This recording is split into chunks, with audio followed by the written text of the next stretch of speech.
তবে ইচ্ছাকৃত যদি আপনি রোজা ভাঙেন, এটা বড্ড ভয়ঙ্কর।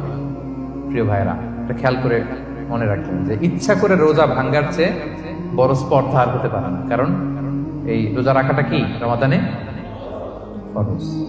আপনি যদি ফরজ ইচ্ছা করে ভাঙেন, তাহলে শুধু কাজা করলে হবে না, কাফারা দিতে হবে। কে দিতে হবে?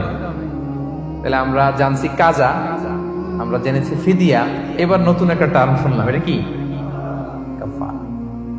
ইচ্ছা করে রোজা ভাঙলে কাফারা দিতে হবে। এন্ড হোয়াট ইজ কাফারা? কাফারা হচ্ছে টানা 2 মাস রোজা রাখা একটার জন্য। পারবেন? রমজানেরটা রাখতে তো খবর হয়ে যায়, কি বলেন? ইচ্ছা করে যদি কেউ রোজা ভাঙে, তার কাজা কাফারা দুইটাই লাগবে। কাজা মানে কি? একটা রোজার জন্য একটা রাখা, আর কাফারা 2 মাস 60টা রোজা রাখা। 60 খবর আছে।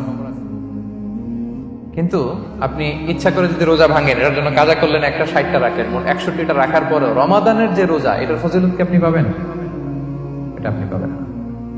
এটা বড্ড ভয়ঙ্কর। আমরা যেন ইচ্ছা করে কেউ রোজা না ভাঙি।